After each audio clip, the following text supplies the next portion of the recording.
Inside Out 2 is the perfect sequel, or perhaps not? Well, here is everything that's great and not so great about this awesome movie. Enjoy! Ya llegamos Y esto es... al Preli. Finally, after much anticipation, Inside Out 2 has premiered. We were so hyped that we even dressed up as Sadness and Anxiety to attend the premiere. And now that we've had our fangirling moment, it is time to get down to business and review every aspect of the film based on several opinions that we come across online. So let's kick things off with what's great. The message. This is where Inside Out truly shines. One of the things that sets the franchise apart and makes it so unique is that its messages aren't the typical ones you find in children's media. In fact, they often address what many of us really need to hear. None of the usual learn to share, take care of the planet, or the importance of friendship. We've heard all that a million times before. The first movie surprised us with the message that it's okay to be sad, challenging a taboo that still resonates today and that we urgently need to understand. And this sequel makes us break down in tears by telling us that making mistakes isn't bad. Your mistakes are part of you. The movie even helps us make peace with our anxiety by showing us that it only cares about us and just wants to help, even though sometimes it also needs some help to keep it from being too overwhelming. This is a message that many of us need, as we live in a world where we're constantly told that we must always be successful. If you don't have a house, car, or partner, you are seen as a failure. We carry all these failures, in quotation marks, as an inherent part of our self-worth, which is very unfair to ourselves because often we don't even have control over them. Riley had no control over whether she would be accepted onto the team or not, or whether Val and her friends would like her or not. Even so, she still tried to control these things, sacrificing her authenticity to avoid being a failure. She didn't realize that regardless of whether she was accepted onto the team or became Val's friend, she was already valuable just for being herself, and that applies to you too. Even if you don't have, I don't know, 1 million subscribers on your channel, or if you fail a subject, or if you've been single for 5 years, you're still valuable simply because you are you. This great message was beautifully depicted in the movie, except for one small detail, which is what's not so great. The message was somewhat hidden. In the first movie, the message that sadness isn't bad is evident in several parts of the film. For example, when Bing Bong loses his rocket wagon and sadness is there to comfort him during that unfortunate moment, or even with Joy, when everything seems lost and it's only when she embraces her own sadness that she realizes its value and becomes motivated to escape from the memory dump. This mastery in showcasing the message throughout the entire story is something we missed in the sequel. For the most part, we're simply told to keep anxiety away from the console. It is only at the climax that Joy realizes that it is not helpful for Riley to believe that she is perfect. An opportunity that perhaps could have been used to further convey the message is when Joy decides to create an avalanche with Riley's discarded memories of her mistakes. Unfortunately, Joy doesn't make this decision because she understands that this is what Riley needs, but rather because it was the fastest way to get back to headquarters. The fact that these mistakes form a new sense of identity was merely a price to pay for her.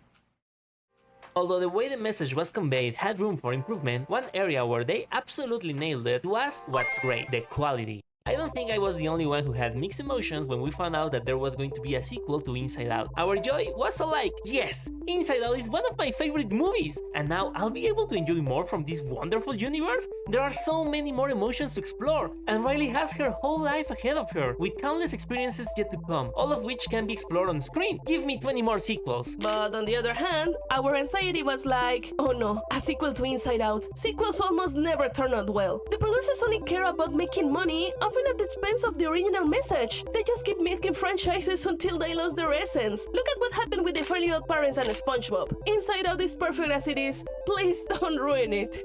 Well, fortunately, this time, Joy was right. While Inside Out 2 has some areas that could have been improved, I mean, that's why we're making this video, the truth is, these are just minor details that don't ruin the movie. This sequel maintains the same level of quality as the first installment, with its well-crafted world that represents the abstract concepts of the mind, charismatic, fun, and three-dimensional characters, well-developed character arcs, comedy that works for all ages, and touching scenes that will bring you to tears. Inside Out 2 retains all the positive aspects of the first movie. However, this also also entails what's not so great. The sequel is very similar to the first movie. If there's one thing that keeps coming up in the comments about the movie, it's that its structure feels very similar to the first one. Some have even called it repetitive, and to be honest, we think they are right. Although, in our personal opinion, we don't think this is something negative. We just think that the formula they found for the first film also works very well for the sequel. But yeah, we see where they are coming from. It's impossible not to compare the structure of each film. Joy struggles to accept the involvement of another emotion, ends up lost far from headquarters, and makes several attempts to return but faces many obstacles along the way. Meanwhile, Riley is struggling in the outside world, a catastrophe occurs that seems impossible to overcome, and just when all hope seems lost, Joy comes up with a solution that helps her overcome the predicament. She finally manages to return to the headquarters at the very climax of the story, and it's thanks to the lessons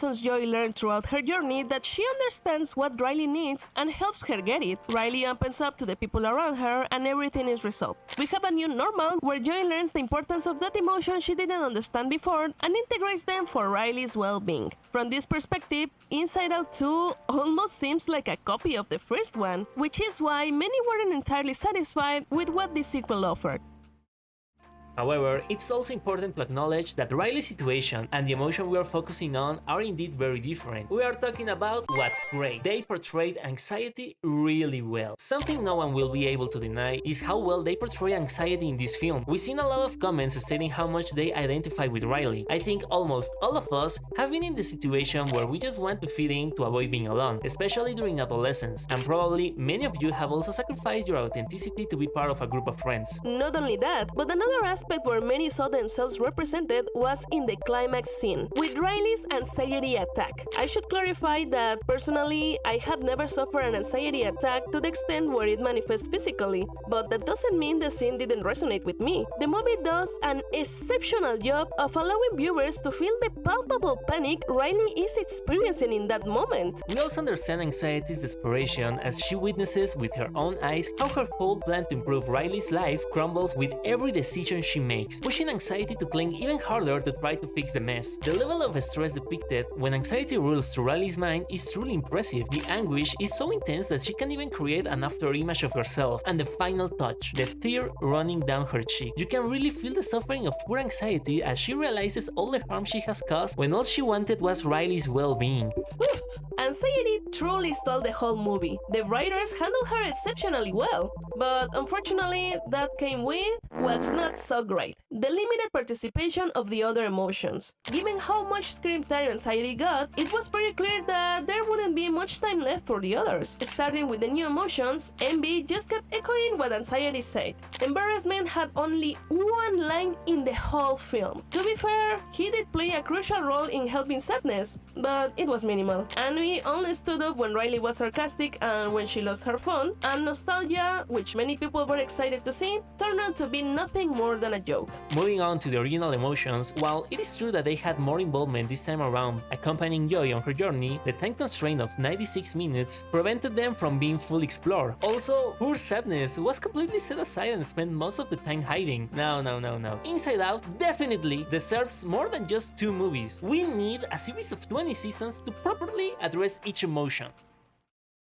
In fact, the emotions aren't the only characters that can be explored. We also have what's neutral. Bing Bong didn't return. Okay, this is a discussion we came across in a few comments, and I found it interesting since there are arguments both for and against it. On the side of him not returning, we have Riley's growth. One thing the first movie showed us about Bing Bong is that he was clinging to stay with Riley. This is totally understandable. Who would be happy knowing that your friend no longer needs you and you're now forgotten? I don't think anyone could accept that without any issue. However, it was crucial for Bing Bong's character arc to understand and accept this. For both Riley and the audience, he had already served his purpose and had nothing left to offer. He taught us the importance of experiencing our sadness, first showing us how it's done by crying over the loss of his rocket, and then he compels us to feel our sadness by sacrificing himself for Riley's well-being. Bing Bong is gone and won't come back, and that's something we have to accept. That's why it was important that he didn't appear in the sequel. However, on the other hand, and this is the argument against his absence, it wasn't entirely unreasonable to hope for this character's return. One thing that backfired a bit did in the movie's marketing was showcasing nostalgia before the release, as it created expectations that were not met. The first was her limited role, which we've already discussed, and the second was that it's easy to associate nostalgia with a brief appearance by Bing Bong. It's not hard to imagine Riley feeling nostalgic for her imaginary friend and recalling him fondly, even if just for a few moments. A small cameo wasn't too much to ask. Well, perhaps Bing Bong wasn't in this new movie, but at least we got what's great: new funny characters.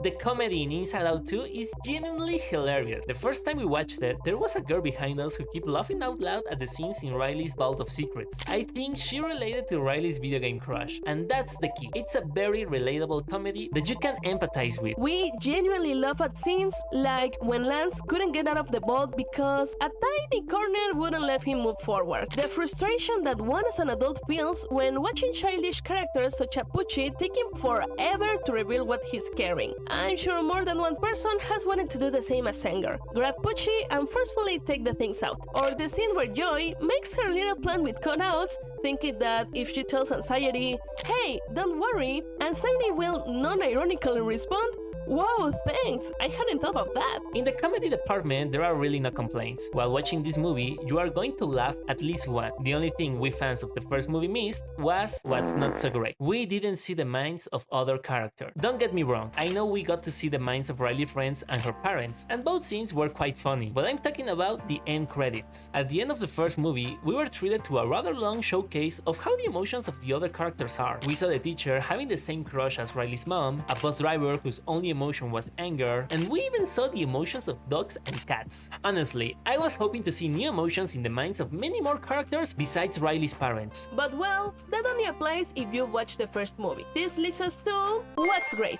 It's not necessary to watch the first one. One of the goals of the film's director, Kelsey Mann, was to treat Inside Out 2 as a standalone movie rather than just a sequel. We consider this as something good as it opens up the film to a much wider audience. I mean, it's likely that 99% of those who went to see Inside Out 2 had already seen the first one, but we still think it was a good decision to treat it this way. This approach allowed them to explore new concepts such as identity, sarcasm, or brainstorming, instead of revisiting concepts we already knew like the islands or the train of thought. Even things we had seen before, like Imagination Land, had their own unique twist in this new film. In conclusion, after examining both the positive and negative aspects of Inside Out 2, we consider it a really good and enjoyable film. While there may be a few minor details that could have been improved, they do not affect the excellent and touching story it tells. But what do you think? What positive or negative aspects would you add to this video? Please let us know in the comments. Also, if you like this video, please subscribe and watch this other video of ours that we think you like. We love you, bye!